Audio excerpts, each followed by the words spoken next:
Bismillahirrahmanirrahim. Assalamualaikum warahmatullahi wabarakatuh. Waalaikumsalam warahmatullahi wabarakatuh.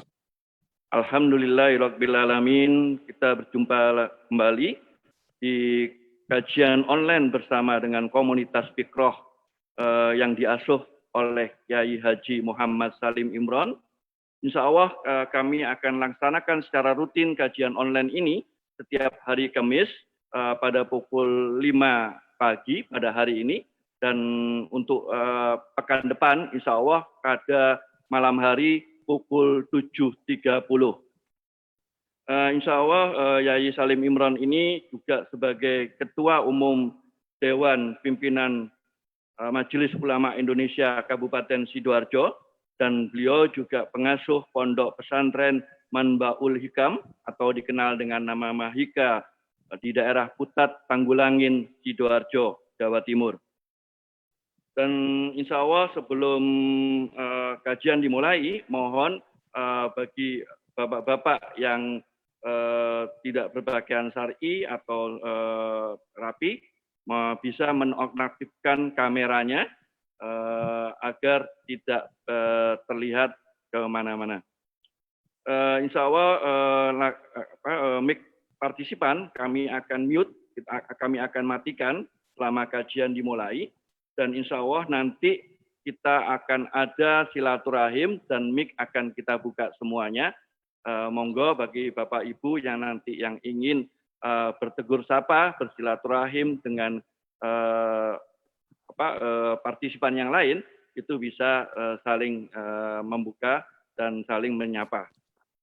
Dan insya Allah untuk tanya jawab, di sesi tanya jawab kita akan lakukan di grup Telegram, dan kita Fikroh MSI ini sudah memiliki grup Telegram, dan caranya install aplikasi Telegram dan cari atau search dengan kata kunci Fikroh KOMSI. Fikroh Kilo Oscar Mike Sierra India. Oke, dan untuk kajian ini selain live streaming di Zoom, secara interaktif di Zoom, kita juga live streaming di fanpage Facebook Sahabat Masjid Indonesia. Insya Allah secara istiqomah Sahabat Masjid Indonesia menyiarkan atau merekam juga kajian-kajian yang dilakukan oleh Kiai Salim Imron ini di Facebook. Dan insya Allah rekaman-rekaman ini kita sudah ada di fanpage Facebook Sahabat Masjid Indonesia. Kita sudah 25 kajian yang kita lakukan ya. Alhamdulillah, tidak terasa ini. Iya, 25 kajian plus 1 kajian spesial ya. Kita sudah ada itu. Ya, sudah ada di rekamannya di Facebook Sahabat Masjid Indonesia. Bagi yang ingin mendengarkan rekaman-rekaman kajian tersebut, bisa bergabung di grup Telegram kami, dan kami akan memberikan linknya untuk bisa mendengarkan rekaman kajian-kajian tersebut. Insya Allah kajian pada hari ini masuk babak atau seri baru ya. Kita masuk ke sesi rumah tangga. Jadi pengaruh anak dalam kehidupan rumah tangga. Demikian informasinya, kita akan mulai saja kajian ini. Tafadhol Yai Salim Imron. Ya. Assalamualaikum warahmatullahi wabarakatuh. Assalamualaikum warahmatullahi wabarakatuh. Waalaikumsalam. Bismillahirrahmanirrahim. Alhamdulillahi rabbil alamin. Wa bihi nasta'inu ala umurid dunya waddin. Asyhadu an la ilaha illallah wahdahu la syarika lah. Wa asyhadu anna Muhammadan abduhu wa rasuluhu alladzi la nabiyya ba'dah. Allahumma shalli wa sallim wa barik ala sayyidil mursalin nabiyyina Muhammadin wa ala alihi wa ashabihi ajma'in. Bapak-bapak, ibu-ibu, saudara-saudari, jamaah kajian online komunitas Fikrah MSI yang saya hormati. Syukur alhamdulillah kita haturkan kehadirat Allah Subhanahu wa taala yang masih memberikan kesempatan kepada kita sekalian bertemu melalui kajian online pagi hari ini, Kamis tanggal 1 Oktober 2020 pagi hari dalam keadaan sehat walafiat. Marilah lebih dahulu kita buka kajian pagi ini dengan memohon hidayah kehadirat Allah sambil membaca Ummul Quran. Harapan kita apa yang kita bahas pagi ini bisa membawa manfaat serta maslahah di dunia wal akhirah. Ala hadhihi niyah al-Fatihah. A'udzu billahi minasyaitonir rajim. Bismillahirrahmanirrahim. Alhamdulillahirabbil alamin. Ar-Rahmanir Rahim. Maliki yaumiddin. Iyyaka na'budu wa iyyaka nasta'in. Ihdinas siratal mustaqim. Siratal ladzina an'amta 'alaihim ghairil maghdubi 'alaihim waladdallin. Amin. Jamaah Fikrah kajian online MSI yang berbahagia. Setelah kita membicarakan tentang munakahat, tentang pernikahan, kalau tidak salah 11 session sudah kita bicarakan, maka buah dari pembinaan rumah tangga itu rata-rata menginginkan anak cucu sebagai kelangsungan keturunan keluarga kita. Nah, pagi ini saya mengajak Bapak Ibu membayangkan betapa pengaruh anak-anak ini dalam kehidupan rumah tangga kita. Yang sekaligus ini sebagai apa ya?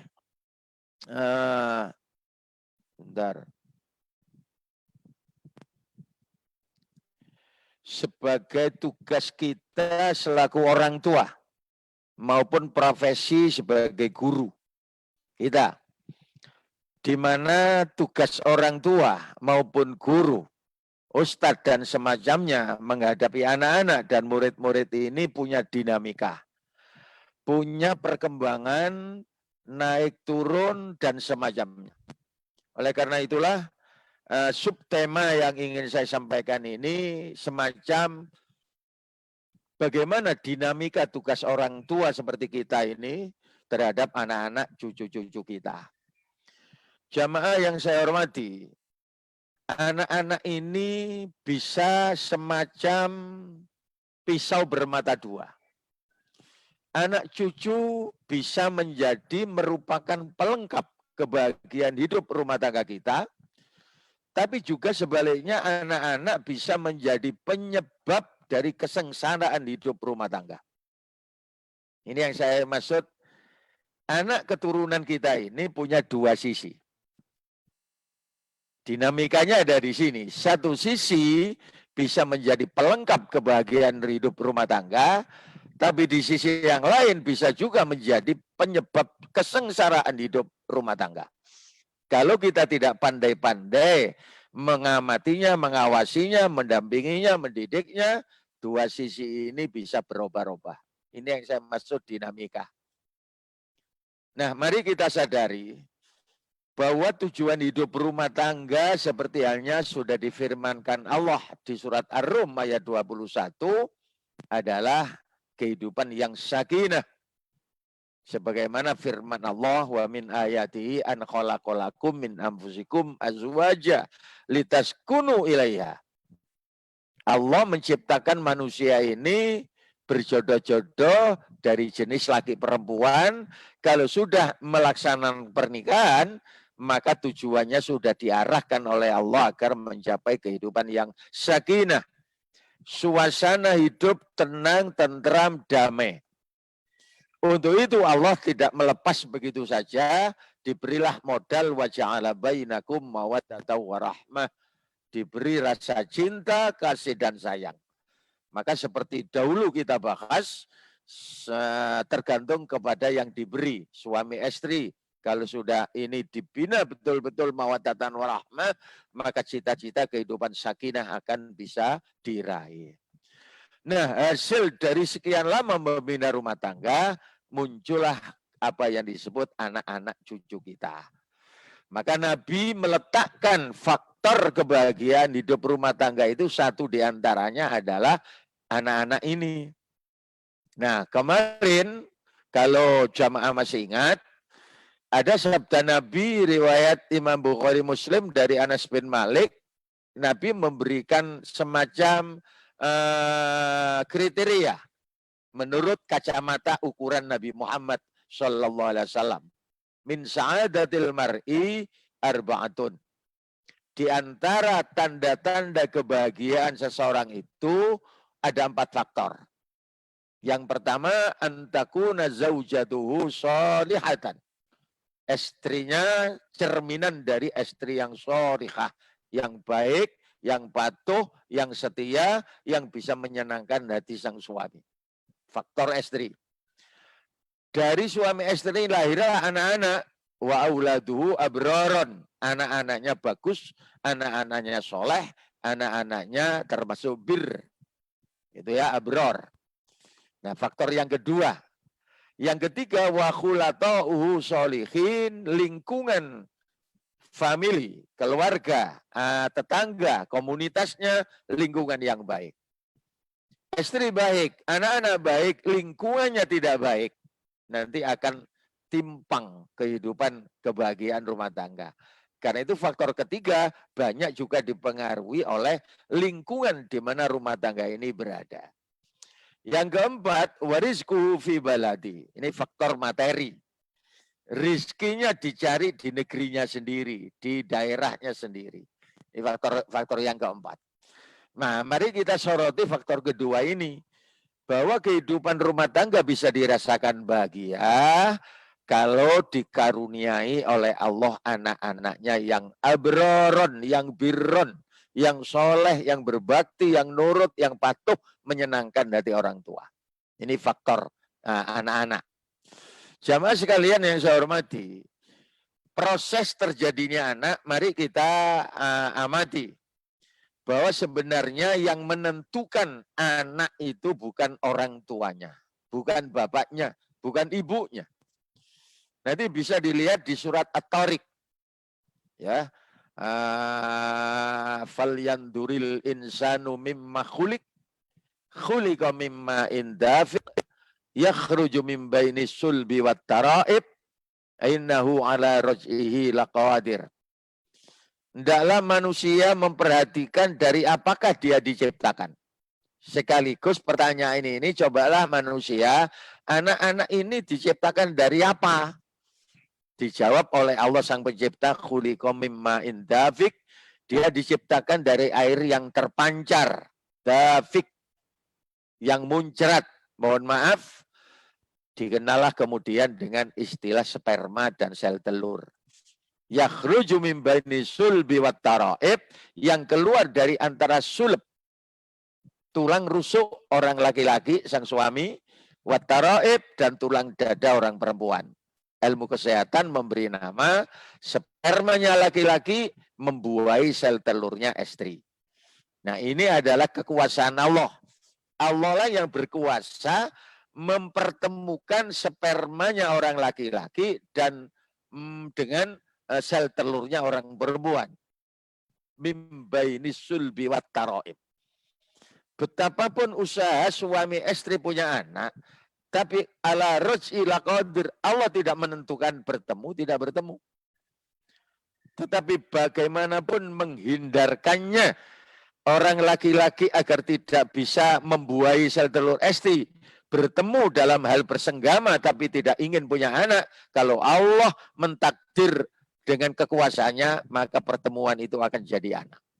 Ini yang harus disadari, bahwa anak adalah kuasa Tuhan, kuasa Allah. Kemudian Nabi Muhammad memberi penjelasan lebih rinci. Ketika pertemuan sperma dan sel telur itu terjadi, Nabi menggambarkan inna ahadakum yujma'u khalquhu fi batni ummihi arba'ina yauman nutfatan. Tsumma yakunu 'alaqatan mithla dzalik, tsumma yakunu mudghatan mithla dzalik. Coba lihat terjemahnya.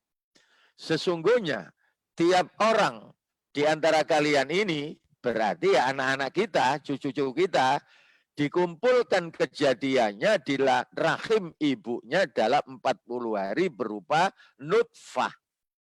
Jadi kalau surat At-Tariq tadi menjelaskan tentang pertemuan spermanya orang laki-laki membuat sel telur itu, maka pertemuan itu oleh Nabi dikenalkan dengan istilah nutfah. Sudah air mengental. Berproses tambah kental selama 40 hari. Kemudian 40 hari kedua sudah berubah menjadi alaqah, darah menggumpal. Tambah kental, tambah menggumpal. Masuk 40 hari ketiga menjadi gumpalan daging. Nah ini embrio, sigot ini sudah meninggal. Nah ketika usia kandungan 120 hari, berarti 4 bulan akhir, maka Allah mengutus malaikat meniupkan roh kepadanya. Pertemuan antara roh dengan jasad yang berupa janin seusia dengan 120 hari itulah yang kemudian memberi tanda mulai ada kehidupan anak. Nah ini semuanya proses atas kehendak Allah, atas kekuasaan Allah. Bukan upaya manusia yang berupa gitu saja, tapi yang menentukan Allah. Nah di luar itu Nabi menjelaskan saat pertemuan antara roh dan jasad itu Allah menentukan takdir untuk bayi itu 4 hal. Umurnya nanti di dunia berapa lamanya. Dan yang ketiga, rizkinya, porsinya seberapa, sumbernya dari mana. Kemudian yang terakhir nasibnya, bahagia dan celaka, selamat, sejahtera, sengsara, dan seterusnya. Itu sudah dicetak oleh Allah ketika janin usia 4 bulan di kandungan sang ibu. Jamaah sekalian yang saya hormati, maka ketika Allah sudah menentukan bayi itu, janin itu ada di dalam, proses berikutnya nanti Allah lah yang menentukan jenis kelamin. Jadi upaya orang tua seperti suami istri ingin punya anak laki, ingin punya anak perempuan dan sebagainya, itu hanya keinginan. Itu hanya ikhtiar. Yang menentukan jenis laki perempuannya Allah Subhanahu wa taala. Coba dilihat di surat Asy-Syura ayat 40 sampai 50 ini. Allahumul mulkus samawati wal ard. Sebentar. Ya, ini bisa kita lihat. Lillahi mulkus samawati wal ard. Kepunyaan Allah lah kekuasaan dan bumi. Yakhluqu ma yasha'u, Allah menciptakan sesuatu itu atas kehendaknya. Tidak bisa dicampuri oleh siapa dan apapun makhluk ciptaannya. Hak prerogatif, saya pakai istilah di dunia politik, hak prerogatif menciptakan makhluk itu milik Allah semata-mata. Ma yasha, sesuai dengan kehendaknya. Yahabu liman yasha'u inathan. Allah mengambil anugerah kepada seseorang yang dikehendaki berupa anak perempuan. Loh ini, liman yasha'u inasan, perempuan. Wa yahabu liman yasha'u dzukura, dan Allah pun memberikan hibah, hadiah, anugerah kepada orang yang dikehendaki jenis laki-laki. Ayat ini menjelaskan Allah yang menentukan jenis laki dan jenis perempuan. Au yuzawijuhum dzukranan wa inatsan. Atau satu ketika Allah menggabungkan, memberikan anak ada laki perempuan. Bisa kembar laki-laki, bisa kembar laki perempuan. Sekaligus punya anak kembar laki dan perempuan. Wa yaj'alu may yasha'u aqiman, mohon maaf. Allah menentukan, memberi penjelasan, dan Allah menjadikan orang yang dikehendaki itu aqiman, mandul. Hakiman gabuk, hakiman majer, tidak punya anak. Apakah itu yang menjadi faktor suami istri tidak punya anak itu sang istri, atau bisa juga sang laki-laki? Itu Allah yang menentukan. Innallaha alimun qadir, sesungguhnya Allah maha mengetahui lagi maha berkuasa. Coba dilihat terjemahnya surat Asy-Syura ini. Kepunyaan Allah lah kerajaan langit dan bumi. Seluruh makhluk yang ada di alam semesta adalah milik Allah. Dia menciptakan apa yang dia kehendaki. Sesuatu apapun yang ada di alam semesta, ciptaan Allah, diciptakan atas kehendaknya sendiri. Kehendak Allah. Tidak ada campur tangan dari siapa dan apapun. Dia memberikan anak-anak perempuan kepada siapa yang dikehendaki.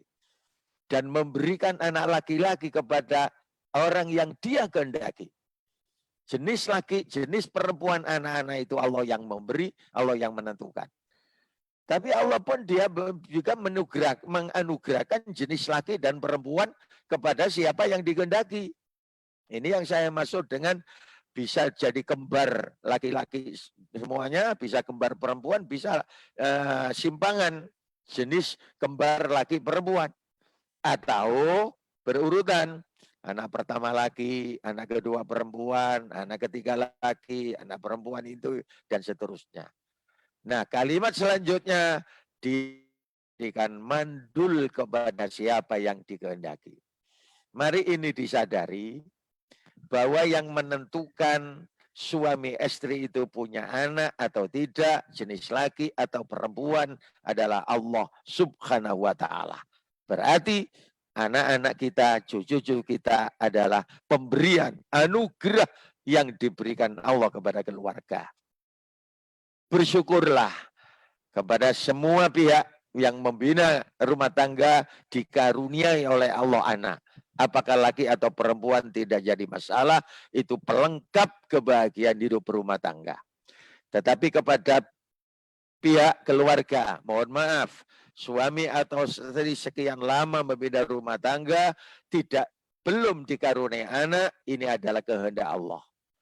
Mungkin ada hikmahnya di balik kepastian takdir Allah, di mana suami istri belum diberi karunia anak. Karena Allah yang menjadikan suami atau istri itu agiman, mandul. Jamaah sekalian yang saya hormati, oleh karena itu dari penjelasan awal ini saya sampai pada kesimpulan anak manusia itu adalah anugerah dari Allah Subhanahu wa Ta'ala yang diberikan kepada umat manusia hamba-hambanya ini. Ini yang harus disadari. Maka anugerah pemberian Allah itu ada dua sisi yang harus diingat. Satu pihak berupa nikmat sekaligus berupa amanah. Siapapun keluarga, suami istri, bapak dan ibu, kalau sudah diberi anugerah oleh Allah anak-anak cucu, ada dua hal yang harus diingat. Satu sisi nikmat yang harus dirasakan disyukuri, dan satu sisi amanah yang harus dipelihara. Maka kenyataannya di tengah-tengah kehidupan masyarakat ini, ada keluarga yang diberi anugerah nikmat, bersyukur, alhamdulillah, keluarga diberi anak. Tetapi ada juga suami istri keluarga yang diberi anugerah anak, nikmat ini tidak disyukuri. Tetapi bagi orang yang syukur, tentu amanah berupa anak ini kemudian dipelihara, dididik, dibesarkan. Karena sebagai tanggung jawab suami istri selaku orang tua yang dititipi oleh Allah anugerah anak. Nah, sebaliknya ada pihak yang ketika diberi anugerah mempunyai anak, nikmat ini dikufuri. Tidak senang, malah jadi beban orang tua. Akhirnya amanah yang dipercayakan oleh Allah kepada orang tua ini disia-siakan. Ada yang ditelantarkan, ada yang diaborsi, ada yang dibunuh bayinya, ada yang sudah, mohon maaf, saya biasanya pakai istilah kasar di beberapa kesempatan pengajian. Potongan orang tua yang kufur terhadap nikmat Allah berupa anak, menyia-nyiakan amanah yang diberikan Allah berupa anak, ini potongan orang tua tuldak. Maaf, tanda kutip, tuldak senengane nutul, mari nutul ditinggal geledak. Ini orang tua yang berani berbuat tetapi tidak berani tanggung jawab. Saya tidak nuding, saya tidak ini fakta. Di tengah masyarakat, ketika membina keluarga, diberi karunia anugerah dari Allah anak, maka ada dua macam ini. Ada satu pihak yang menerima anugerah Allah yang berupa anak ini, kemudian disyukuri. Tetapi di pihak lain ada yang dikufuri. Amanah yang diberikan Allah titipan berupa anak, ada yang dipelihara, dididik, diantarkan sampai menjadi orang dewasa, tetapi juga ada yang disia-siakan. Maka pertanyaannya, posisi kita ada di mana? Insya Allah jamaah komunitas Fikrah MSI ini ada dalam syukur dan amanah. Karena kita sadari kebahagiaan keluarga kita rasakan kalau sudah dikaruniai anak cucu, maka tanggung jawab kita sebagai orang tua mukmin, muslim, muslimah, mukminah adalah mensyukuri nikmat berupa anak dan memelihara anak ini dengan sebaik-baiknya. Nih, jamaah sekalian yang saya hormati. Kemudian setelah anak lahir, Nabi memberikan gambaran bagaimana posisi anak ini ketika lahir. Dan sejauh mana tanggung jawab orang tua mempengaruhi anak ini. Oleh Nabi digambarkan melalui sabda beliau yang terkenal, riwayat Imam Bukhari Muslim dari sahabat Abi Hurairah, kullu mauludin yuladu alal fitrah. Setiap anak manusia dilahirkan dalam keadaan fitrah. Fitrah itu ada yang menggambarkan suci, bersih, seperti tabula rasa kertas putih. Ada yang menjelaskan fitrah ini fitrah alal Islam. Bibit iman kepada Allah sudah tertanam ketika bayi ini belum lahir sampai lahir. Fitrah alal Islam. Nah, fitrah berarti bersih, fitrah berarti suci, berarti masih belum ada apa-apanya. Kertas putih, kaset yang kosong, ya ini file yang masih bersih, belum ada apa-apanya. Wa innama abawahu, nah ini ada tuh taksir menurut ilmu nahwu ini. Wa innama abawahu, angin mestine sesungguhnya hanyalah tergantung kedua orang tuanya lah yang menjadikan anak yang fitrah ini yuhawwidanihi, menjadi pemeluk agama Yahudi. Au yunassironihi, atau menjadi pemeluk agama Nasrani. Au yumajjisanihi, atau menjadi pemeluk agama Majusi atau agama-agama yang lain. Nah, kalau melihat kalimat yuhawidani, yunassirani, au yumajjinasi, berarti fitrah yang di atas itu fitrah al-Islam. Karena Allah yang mencipta, maka bibit itu sudah ditanamkan oleh Allah. Iman kepada Allah, Islam itu sudah ada. Tergantung secara lahir kepada bapak ibunya. Mana yang dikembangkan? Kalau bapak ibunya mengembangkan fitrah alal Islam, maka berkembanglah anak ini mengikuti bibit yang sudah ada. Dirabuk, diemes, dipelihara, dijaga, menjadi muslim dan muslimah. Tetapi kalau orang tuanya kemudian membelokkan fitrah ini kepada yang lain, jadilah anak-anak ini berkembang memeluk agama yang macam-macam itu. Menjadi Yahudi, Nasrani, Hindu, Buddha, Konghucu, Zarathustra, Shinto, maaf-maaf sampai kepada tidak percaya kepada agama, tidak percaya kepada Tuhan, komunis. Bisa. Nah inilah tanggung jawab wa inna abawahu tadi itu. Betapa besar pengaruh bapak ibu mewarnai kehidupan anak-anak dan cucu-cucunya. Tanggung jawab inilah yang diingatkan oleh Nabi kepada setiap orang tua, setiap suami istri yang sudah membina rumah tangga. Nah ya tergantung kualitas karakter masing-masing suami istri.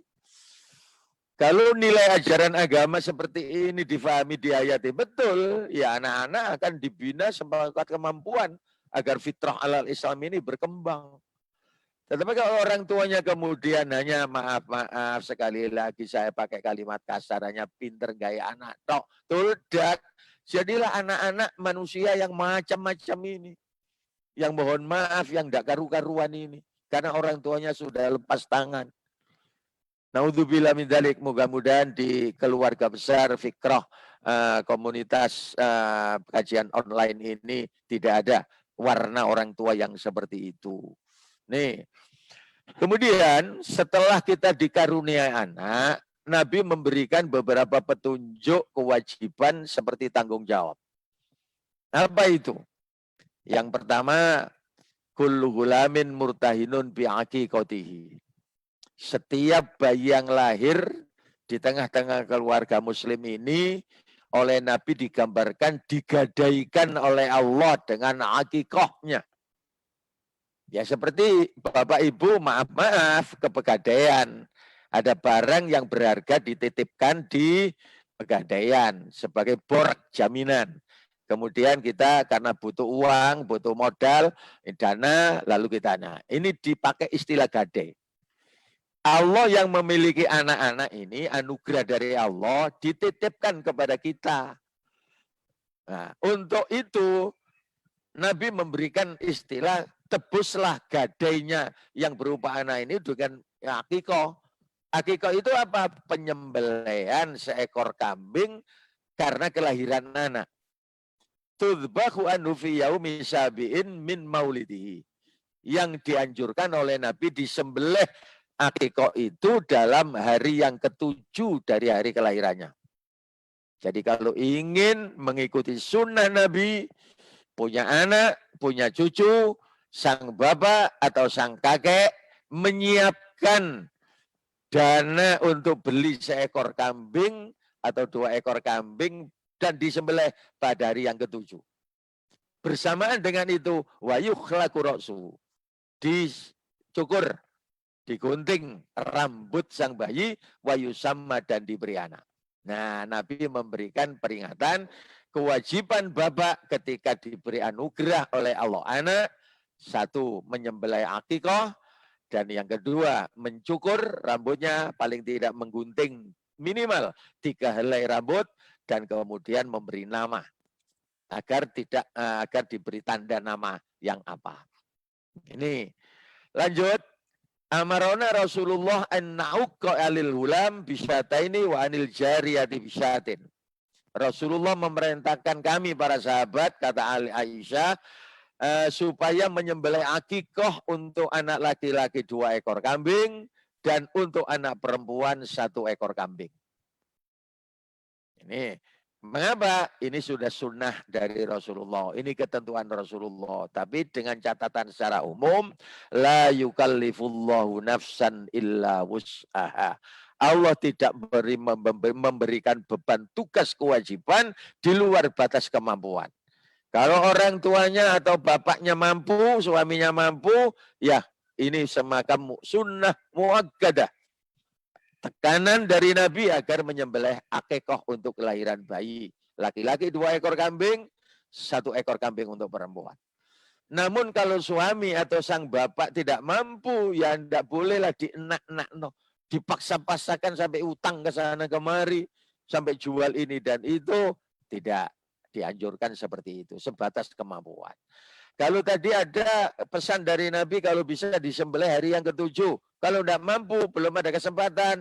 Bu Aisyah, ini Bu Aisyah istrinya Nabi, ketika ditanya, ya sembelihlah pada hari yang ke-14, kata Bu Aisyah. Kalau masih belum mampu Bu Aisyah, sembelihlah pada hari yang ke-21. Istilah kita, minggu pertama. Kalau tidak mampu, minggu kedua. Kalau tidak mampu, minggu ketiga. Kalau masih belum mampu, ya seterusnya sampai ada kemampuan. Ini tentang akikah, kewajiban orang tua yang disunnahkan oleh Nabi agar supaya ini penjelasan. Akikah menurut bahasa adalah pemerdekaan budak. Akikah, apa ya akikah. Kemudian ada istilah lagi rambut yang tumbuh di atas kepala bayi sejak lahir. Di bun-bunan ini. rambut yang pertama kali tumbuh di bun-bunan, di ubun-ubun kepala bayi, itu termasuk arti akikoh. Sedangkan menurut istilah, akikoh itu adalah penyembelihan kambing yang berhubungan dengan kelahiran bayi. Itu akikoh. Orang Jawa karena mengucapkan ain di depan kata itu agak berat, akhirnya ada orang desa yang mengatakan kekah itu. Jadi asalnya dari akikoh. Harap dibedakan ya antara akikoh dengan korban idul adha. Itu tidak sama. Korban adha, korban adha itu hanya hubungannya dengan 10 Dzulhijjah dengan hari tasyrik, bulan Dzulhijjah besar. Itu korban. Kemudian ada nazar. Saya akan bernazar, cita-cita saya berhasil, maka saya menyembelih kambing. Nah itu nazar. Nah akikoh hubungannya dengan kelahiran bayi. Nih. Kemudian hukumnya bagaimana? Sunnah mu'akadah. Bukan wajib yang kalau tidak dilaksanakan dosa, enggak. Sunnah mu'akadah bagi yang mampu. Bagi yang tidak mampu, ya sudah mubah. Tidak ada beban. Waktunya kapan? Kalau bisa 7 hari dari hari kelahirannya. Kalau hari yang ke-7 minggu pertama tidak mampu, ijtihad Bu Aisyah menyatakan 14 hari, 21 hari, minggu kedua, minggu ketiga, dan seterusnya sampai ada kemampuan. Nah ini loh ya, saya hanya ingatkan, dari sunnah Nabi ini, yang berkewajiban sunnah mu'akadah akikoh adalah bapak. Nabi tidak menjelaskan kalau bapaknya tidak mampu, anaknya nanti kalau sudah mampu, kemudian mengakikoi dirinya sendiri, itu tidak ada penjelasan dari Nabi. Tapi kalaupun kemudian karena orang tuanya dahulu kala tidak mampu, setelah anaknya besar, ingat bahwa dulu belum diakikoi oleh sang ayah, kemudian ingin mengakikoi dirinya sendiri, itu menurut jumhurul ulama tidak ada dasarnya. Nah, ada kiat. Sang anak kemudian memberikan dana kepada sang ayah, memberi uang untuk belikan kambing. Jadi, Pak, ini ada uang saya berikan kepada Bapak. Coba tolong belikan kambing.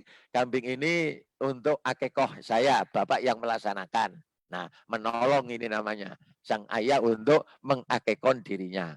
Kalau dengan cara itu ada ulama yang membolehkan. Kemudian hikmahnya untuk apa? Sebagai perwujudan rasa syukur kehadirat Allah. Karena sudah dikaruni anak anugerah tadi itu. Yang kedua, jelas melaksanakan sunnah Nabi. Karena ini memang perintah dari Nabi tadi itu. Dalam rangka ibadah dan taqarrub kepada Allah. Pendekatan diri kepada Allah karena keluarga ini sudah dikaruni faktor kebahagiaan tadi itu. Yang ketiga, akikoh itu sebagai tebusan juga, pengorbanan bagi anak dari berbagai macam musibah. Ya. Kalau kita ambil sabda Nabi yang lain, as-shadaqatu tudfi'ul bala. Dengan sedekah menyembelih akikoh, diharapkan Allah akan menghindarkan sang anak dalam kehidupan ini dari berbagai macam bala dan musibah. Nih, yang berikutnya, untuk menciptakan rasa sosial, silaturahim di tengah masyarakat. Betapa gembiranya tetangga kanan kiri, sanak famili, yang merasa kekurangan, yang merasa masih kelompok fakir miskin, kok kemudian diberi bagian dari akikoh sang ini. Ini kan akan menciptakan rasa sosial, ikatan batin antar manusia dengan silaturahim di tengah-tengah kehidupan bersama ini. Jamaah sekalian, yang kelima, hikmah dari akikoh, bersamaan dengan pelaksanaan akikoh disunahkan mencukur, kalau bisa ini, semua rambut bayi, digundul pelontos. Wah, bagaimana? Itu teknis. Kalau memang kasihan, menggunting minimal 3 helai rambut. Sudah diapakan? Ya sudah dibuang itu saja.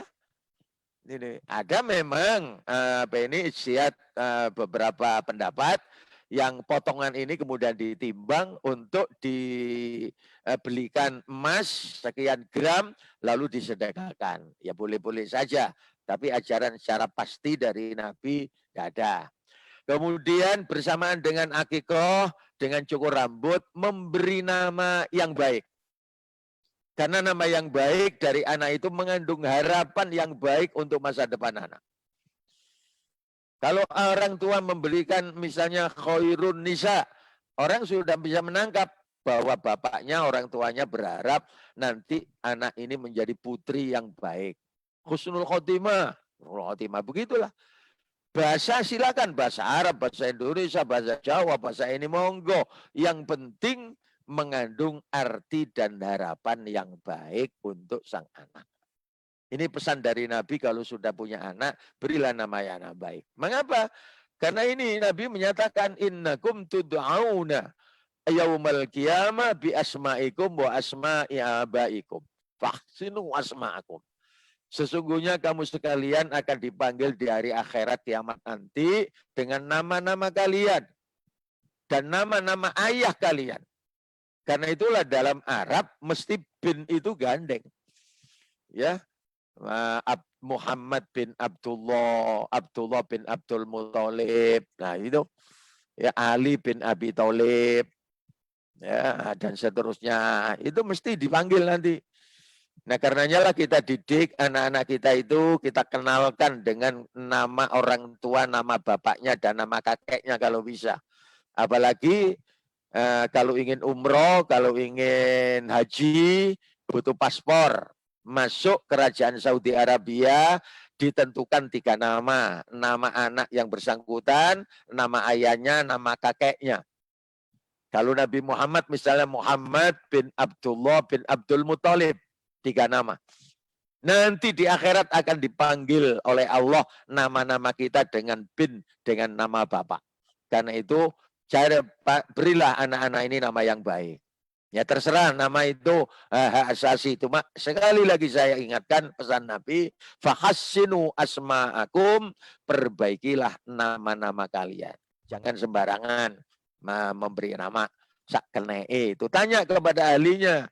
Minta pendapat kepada para tokoh-tokoh, orang tua dan guru kita, agar supaya anak cucu kita ini punya nama-nama yang baik. Jamaah sekalian, setelah diberi nama yang baik, kewajiban bapak kepada anak atau haknya anak kepada dari ayahnya dijelaskan oleh Nabi secara berurutan. Riwayat Imam Bukhari dan Muslim dari sahabat Abdullah bin Umar ini menyatakan, min haqqil waladi ala walidi, di antara haknya anak dari ayahnya, jadi haknya anak ini yang diberikan orang tuanya, atau kalau dibalik, kewajiban ayah terhadap anak adalah ayyukhsina ismahu wa adabahu, memberikan nama dan pendidikan yang baik, memperbaiki namanya dan pendidikannya. Nah, yang nama sudah dibahas tadi itu. Silakan bahasa apa saja asal kandungan arti dan harapannya yang baik. Wa adabahu. Adab ini ada 2 versi ya, diri. Ada adab berupa pendidikan, ada adab berarti tata krama, sopan santun. Kewajiban orang tua lah termasuk ayah yang penting memberikan pendidikan kepada anak. Pendidikan apa? Ya kompleks. Sesuai dengan zamannya, sesuai dengan perkembangan sang anak. Ya, bisa pendidikan agama, bisa pendidikan umum, bisa pendidikan apa saja. Keterampilan, ini dunia pendidikan sudah kita ketahui. Ada yang berupa adab sopan santun, tata krama, akhlak. Karenanya lah anak-anak ini berkembang, punya pendidikan yang baik, punya moralitas yang baik, punya sopan santun yang baik atau tidak, tergantung kepada sang ayah selaku pendidik, selaku guru, selaku pembimbing yang pertama untuk anak-anaknya. Ini poin pertama, perbaiki namanya, perbaiki pendidikannya. Yang kedua, wa ayyu'allimahul kitabah, mengajarinya dengan Alkitab. Kalau Alkitab itu bimana kata bayak tubukat ban tulisan, maka orang tua sang ayah berkewajiban mendidik anaknya kenal baca dan tulis. Karena baca dan tulis adalah jendela dan pintu ilmu pengetahuan ke depan. Mohon maaf, anak sekarang tidak boleh buta huruf. Maka berdosalah kalau sang ayah menjadikan anak ini buta huruf, tidak kenal baca dan tulis. Nuwun sewu, karena ini pesan Nabi. Kalau Alkitab itu bimana kitab Quran, dzalikal kitabul la raiba fi, maka kewajiban ayah adalah mengajarkan Al-Quran, baca Al-Quran, mengerti Al-Quran. Karena sumber dari ajaran Islam itu adalah firman Allah yang termaktub dalam kitab Al-Quran. Ini ya, berarti kitab berupa pendidikan, berapa baca tulisan, ilmu pengetahuan, dan bisa berupa kitab Al-Quran. Membacanya, tahu artinya, dijadikan pedoman hidupnya. Kewajiban ayah. Yang berikutnya, yang ketiga, wasibahada. Ajarilah anak-anak ini berenang. Coba bayangkan Nabi Muhammad itu hidup di padang pasir, tidak ada air, apalagi kolam renang. Mekah Medina itu jauh dari pantai. Mekah saja paling enggak 100 km dari pantai. Medina juga gitu, tambah lebih jauh. Oase dulu itu ada sumber mata air kecil. Tapi jangkauan pemikiran Nabi untuk masa depan anak, ajarilah dengan renang. Terbukti menurut teori pendidikan olahraga yang paling banyak menggerakkan fisik dan mental itu adalah renang. Mulai dari mata, hidung, mulut, telinga, tangan, kaki, jantung, paru-paru, semuanya bergerak. Artinya apa? Anak-anak harus diajari dan dibiasakan berolahraga agar punya kekuatan fisik, sehat jasmani, dan sehat rohani. Kewajiban orang tua. Yang ketiga, yang berikutnya mengajari memanah. Memanah, ya. Apa ini memanah? Ini keterampilan. Yang dampaknya nanti anak ini punya fokus. Punya cita-cita yang satu, yang selalu memperhatikan satu cita-cita yang tidak diraih. Ini namanya istilah sekarang fokus. Lu betapa besar Nabi Muhammad mengingatkan kepada generasi muslim ini agar sehat walafiat jasmani rohaninya, agar punya moralitas yang baik, agar pendidikan yang memadai, dan punya keterampilan. Termasuk warukubal khoil, naik kuda.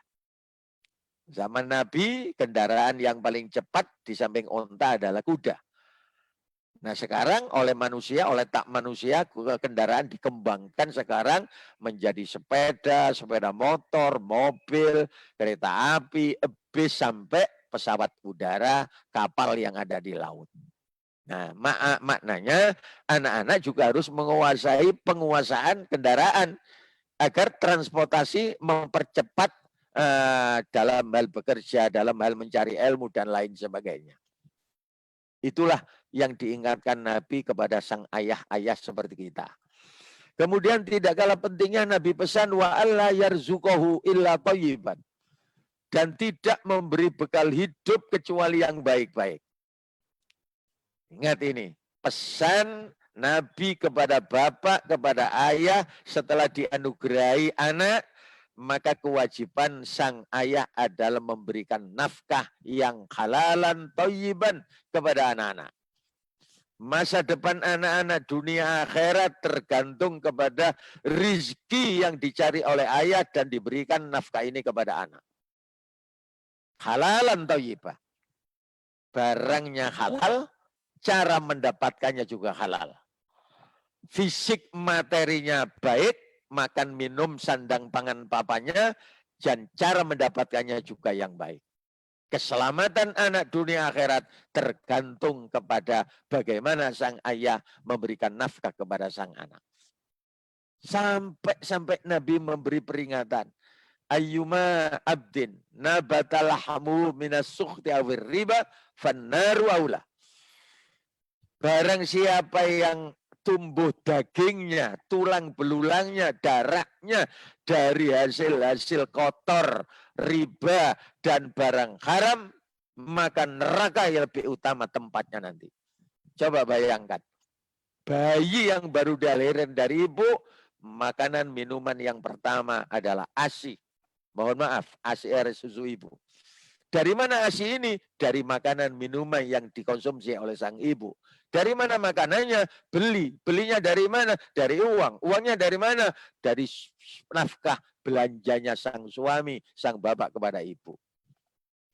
Maka kalau bapaknya cari rizkon halalan thayyibah, diberikan bahan makanan yang halalan thayyibah, masuk mulut ibu, diproses jadi ASI yang baik, anak-anak ini berkembang daging, tulang, darahnya, seluruh anggota tubuhnya baik.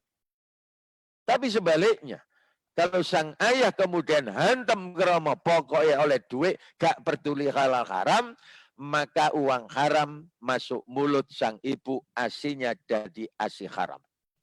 Asi haram masuk mulut sang bayi, daging dan tulang belulangnya berkembang dari bahan yang haram. Neraka tempatnya sang anak, kata Nabi.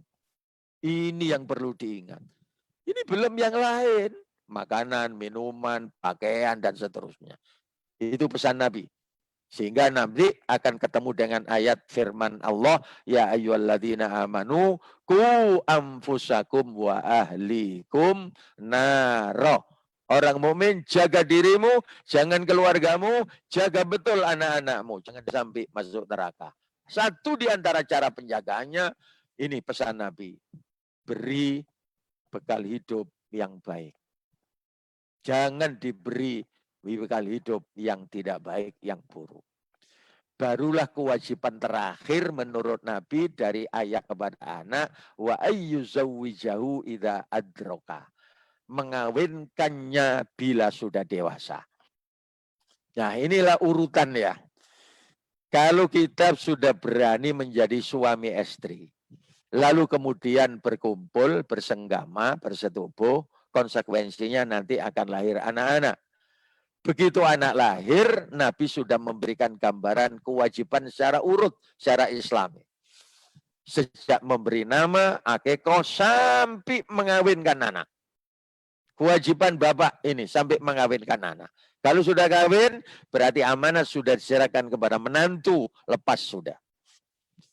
Demikian juga sebagai anak, anak-anak ini berhak menerima dari orang tuanya. Anak-anak ini berhak menerima dari ayahnya. Apa itu? Tadi itu, menerima akikoh. Dalam pengertian diakikoi. Menerima nama yang baik. Dulu ada cerita, zaman Pak Umar bin Khattab, anak durhaka kepada ayah, sampai ayahnya akan diancam dibunuh, karena namanya jelek. Oleh teman-teman sebergaulannya sering dipoyoi, dihina, dibully. Istilah sekarang karena namanya jelek. Akhirnya gara-gara saya punya anak nama yang jelek, ini pemberian ayah, saya sering dibully oleh teman-teman. Akhirnya gitu. Ketika lapor kepada Pak Umar bin Khattab, Pak Umar hanya menjelaskan, untung kon gak dipateni karo anakmu. Ya gara-gara kamu memberi nama yang tidak baik. Itu contoh. Haknya anak untuk menerima nama yang baik, menerima pendidikan yang baik, menerima sopan santun yang baik, keterampilan dan sebagainya, sampai menerima rizki yang baik, dan menerima untuk dinikahkan. Haknya anak untuk dinikahkan kepada yang disenangi ketika sudah dewasa. Inilah gambaran tanggung jawab orang tua ketika rumah tangganya dikaruniai, dianugerahi oleh Allah Subhanahu wa Ta'ala punya anak keturunan. Saya tadi bayangkan begitu keluarga ini diberi anak, dua sisi. Yang satu nikmat, yang sisi lain amanah. Nikmat harus disyukuri, la insyakartum la azidannakum, dan amanat harus ditunaikan. Adul amanati. Ini dua hal yang lalu Nabi memberi penjelasan seperti ini. Jamaah sekalian, maka kesimpulan kewajiban kesunahan ayah terhadap anak atau haknya anak ini yang harus diterima. Tadi hadisnya belum saya sampaikan. Ketika Nabi Muhammad mendengar sang putri Fatimah melahirkan anak, bayi yang cucu yang kemudian diberi nama Hasan Hussein, beliau kemudian mendekat, memperdengarkan suara adzan di telinga kanan dan iqomah di telinga kiri. Karena itu sunnah ya, dilakukan tidak apa-apa, tidak dilakukan tidak apa-apa. Memperdengarkan suara azan di telinga kanan bayi ketika baru lahir dari rahim ibunya dan iqomah, qomat di telinga kirinya. Dampaknya apa? Barangkali gambarannya seperti ini, Bapak Ibu yang saya hormati. Kalau anak-anak tadi itu disebut fitrah, kaset ya, seperti kaset. Ini file kaset yang masih kosong. Begitu lahir ke dunia jebret, yang pertama didengar, direkam di kasetnya anak-anak itu, Allahu Akbar, Allahu Akbar, La ilaha illallah, lafzul jalal Allahu Akbar, ditutup dengan la ilaha illallah kalimat tauhid, rekaman pertama sudah tauhid, sudah. Pendengaran pertama, jiwa anak, ini sudah masuk pendidikan tauhid. Maka perkembangan selanjutnya mudah. Tapi kalau suara kotor yang masuk, ya nanti jangan harap anak ini nanti bisa berkembang jadi baik. Itu hikmahnya. Yang kedua, ada lagi di hadis yang lain, sebaiknya membasahi bibir bayi yang baru lahir dengan madu. Sang bibir bayi ini dieles-elesi madu.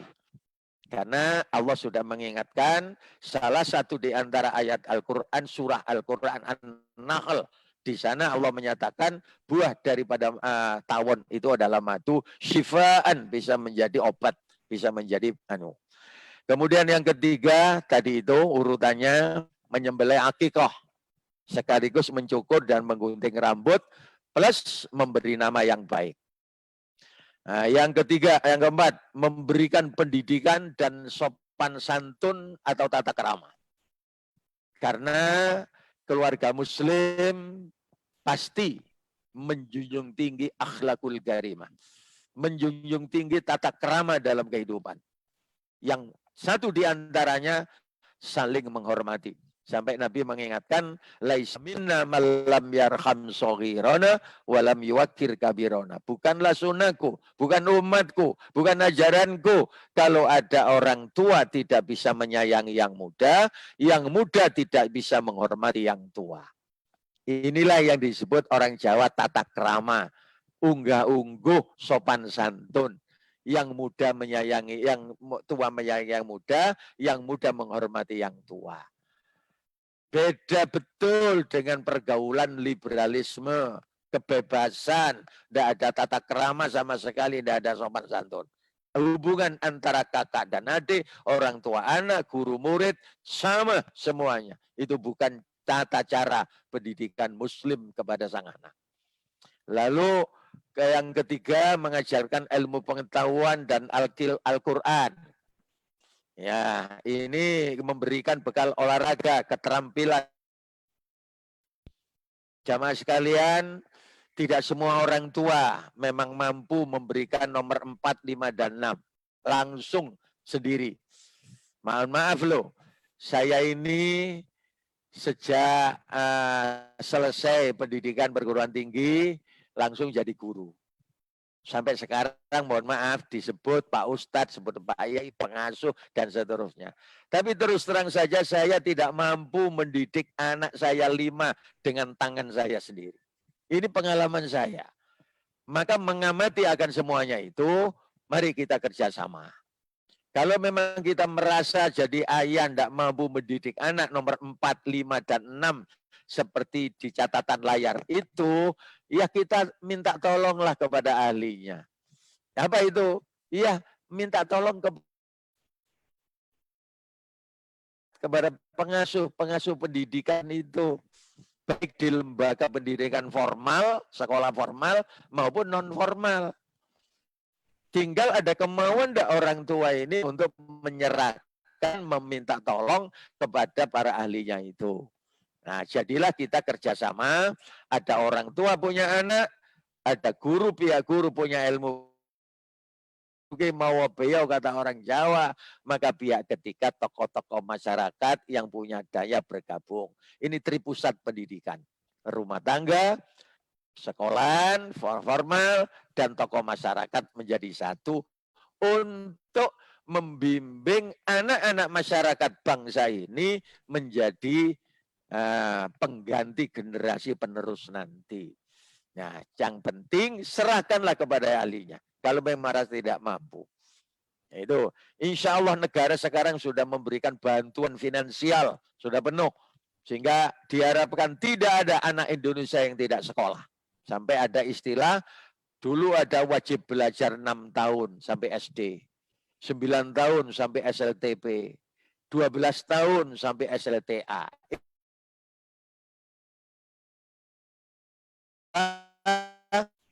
Harus menyerahkan secara formal kepada para ahlinya tadi itu. Ini, jadi ada tolong menolong lah.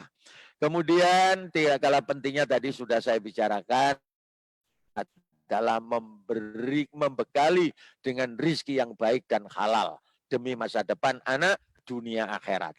Dan kewajiban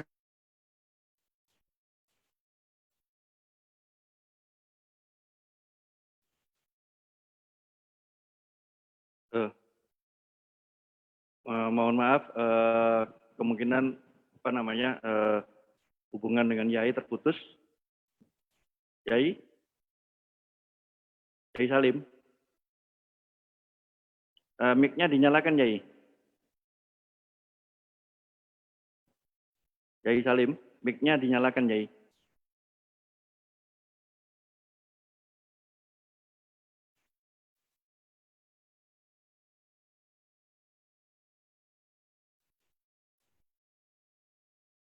Yai Salim, kelihatannya memang internet beliau tadi agak terputus-putus gitu. Jadi agak ada masalah di jaringan internet di Yai. Yai Salim, loh kan putus. Oke, saya coba hubungi beliau.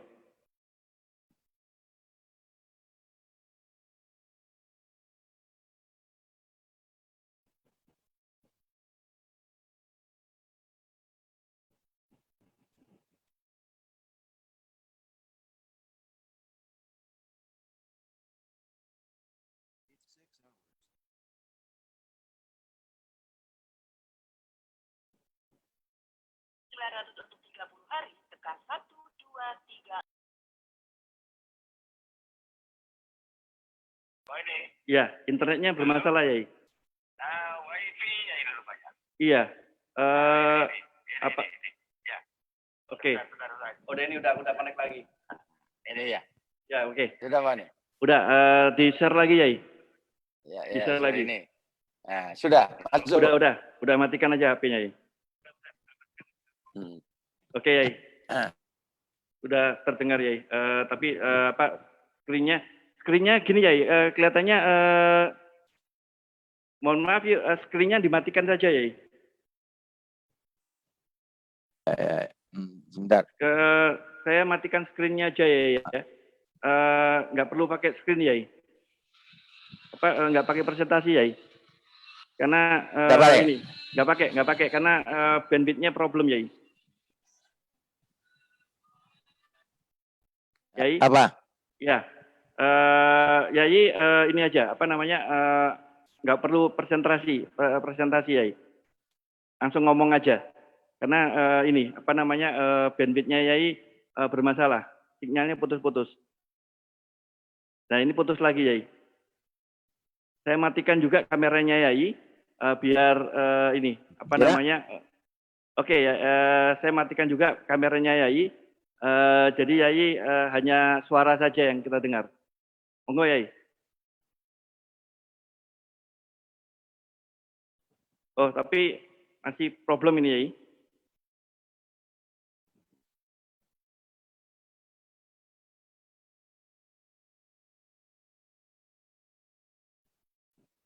Yai Salim, audionya mati Yai.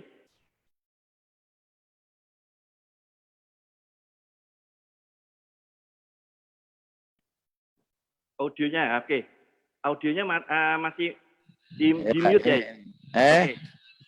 Kameranya saya matikan ya. Ya. Kameranya saya matikan. Oke. Sekarang Yai bisa ngomong Yai. Sudah. Ya, sudah. Bisa ini. Sudah. Cuma presentasinya nggak perlu Yai. Pak ini. Ya, oke.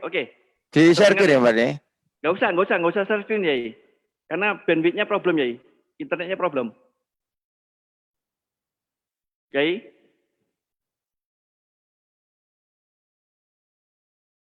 Halo Yai.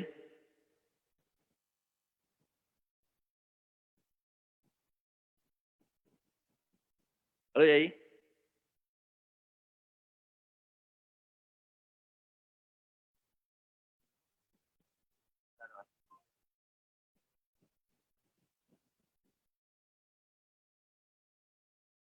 Berlangganan NFP yang ditarik 9.900 untuk 30 hari. Terkasa.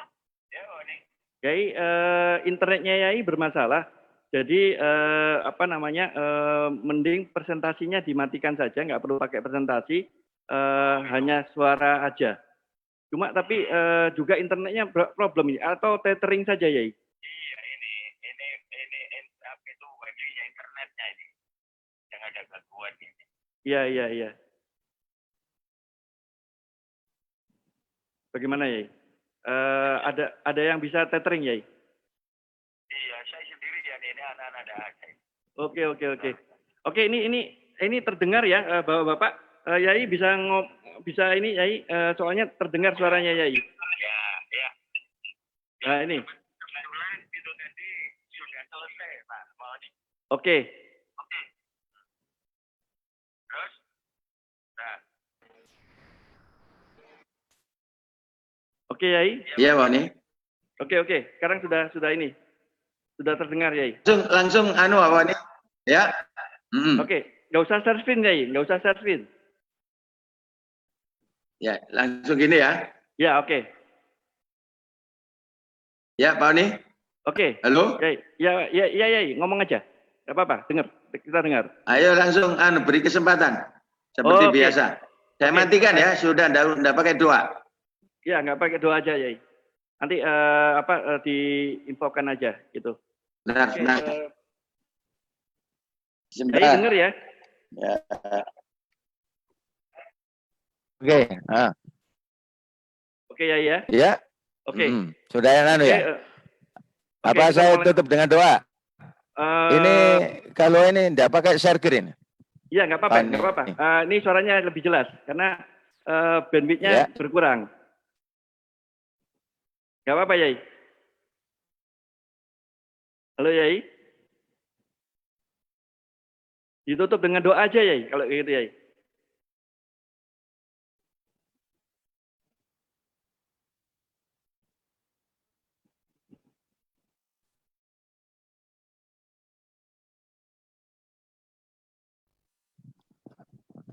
Nggak usah share Yai. Enggak usah. Nggak usah Yai, nggak usah. Nanti jadi berat banget nanti bandwidth-nya. Ya sudah Pak nih. Nomor yang Anda tuju sedang tidak aktif atau tidak dapat menerima panggilan. Untuk meninggalkan. Oke Yai, monggo. Langsung doa Iya, aja Yai. Pak nih, anunya Pak nih. Ye. Ya, doa aja Yai. Gitu ah. Iya. Tapi enggak pakai anu. Nggak apa-apa. Enggak pakai ya. Nggak apa-apa.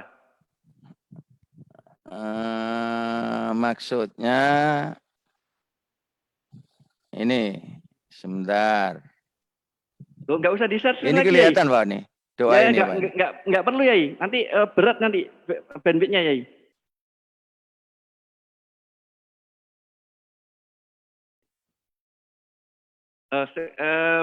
Freeze lagi Yai. Loh. Ini. Oh, gitu. Iya, nggak usah pakai share screen Yai. Dimatikan aja Yai. Saya matikan ya. Oke, Jadi nggak perlu ini, Oke. nggak perlu Ya. share screen. Langsung ngomong Ya. aja. Ya. Ya. Bapak Ibu, jamaah sekalian, mohon maaf ada teknis wifi-nya tadi error. Sekarang mari kita tutup, mudah-mudahan dengan doa ini apa yang kita bicarakan menambah ilmu yang bermanfaat kepada kita. Bismillahirrahmanirrahim. Alhamdulillahirabbil alamin. Allahumma shalli wa sallim wa barik ala sayyidina Muhammad wa ala alihi wa ashabihi ajmain. Allahumma anfa'na bima 'allamtana wa 'allimna ma yanfa'una wa zidna ilman nafi'ah. Allahumma arinal haqqa haqqan